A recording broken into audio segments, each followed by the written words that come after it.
Peachy Books presents COVID-19 The Great Reset by Klaus Schwab and Thierry Malaret. Read to you by PeachyTO. Chapter 1.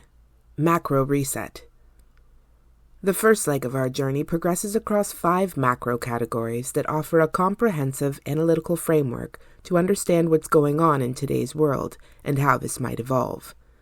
For ease of reading, we travel thematically through each separately. In reality, they are interdependent, which is where we begin. Our brains make us think in linear terms, but the world that surrounds us is non-linear. That is to say, complex, adaptive, fast-paced, and ambiguous. 1.1. Conceptual Framework. 3 defining characteristics of today's world.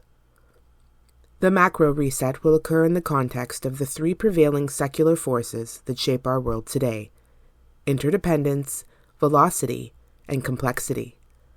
This trio exerts its force to a lesser or greater degree on us all, whoever or wherever we may be.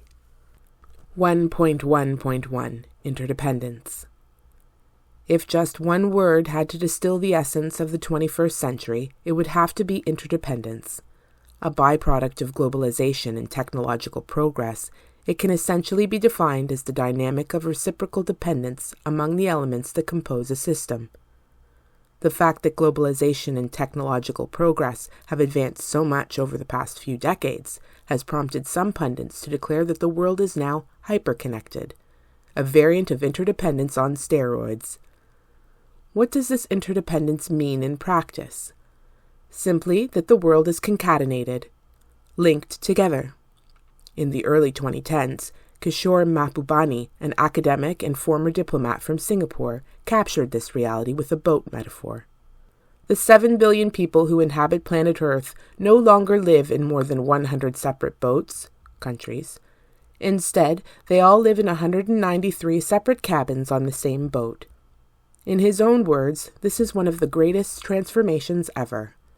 In 2020, he pursued this metaphor further in the context of the pandemic by writing, "If we 7.5 billion people are now stuck together on a virus-infected cruise ship, does it make sense to clean and scrub only our personal cabins while ignoring the corridors and air wells outside through which the virus travels?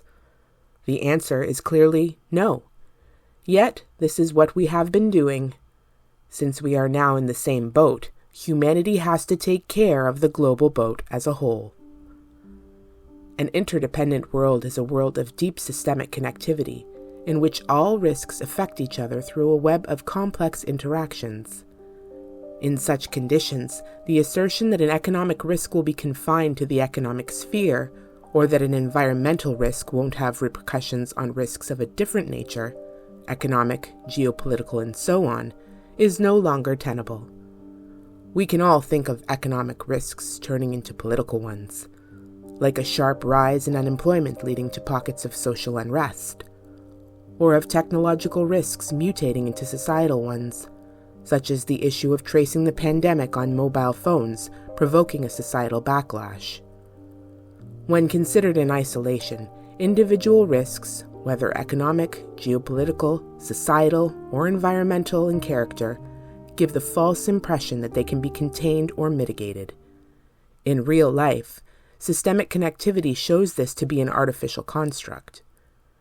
In an interdependent world, risks amplify each other, and in so doing, have cascading effects. That is why isolation or containment cannot rhyme with interdependence and interconnectedness.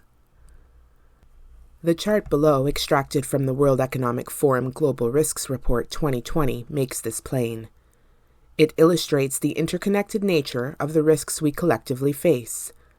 Each individual risk always conflates with those from its own macro category, but also with the individual risks from the other macro categories.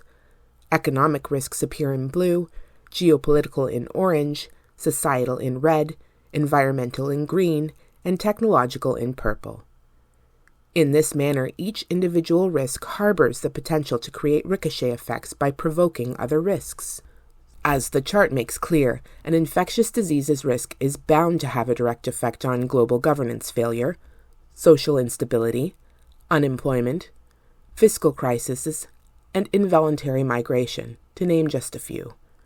Each of these in turn will influence other individual risks, meaning that the individual risk from which the chain of effects started, in this particular case infectious diseases, ends up amplifying many other risks, not only in its own macro category, societal risks, but also in the other four macro categories. This displays the phenomenon of contagion by systemic connectivity. In the following subchapters, we explore what the pandemic risk might entail from an economic, societal, geopolitical, environmental, and technological perspective. Figure 1. Source: World Economic Forum, The Global Risks Report 2020, Figure 4. The Global Risks Interconnections Map 2020, World Economic Forum Global Risks Perception Survey, 2019 to 2020. Interdependence has an important conceptual effect. It invalidates silo thinking. Since conflation and systemic connectivity are what ultimately matter, addressing a problem or assessing an issue or a risk in isolation from the others is senseless and futile. In the past, this silo thinking partly explains why so many economists failed to predict the credit crisis in 2008, and why so few political scientists saw the Arab Spring coming in 2011. Today, the problem is the same with the pandemic. Epidemiologists, public health specialists, economists, social scientists, and all the other scientists and specialists who are in the business of helping decision-makers understand what lies ahead find it difficult and sometimes impossible to cross the boundaries of their own discipline. That is why addressing complex trade-offs, such as containing the progression of the pandemic versus reopening the economy, is so fiendishly difficult.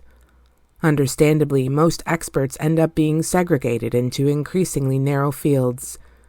Therefore, they lack the enlarged view necessary to connect the many different dots that provide the more complete picture the decision-makers desperately need.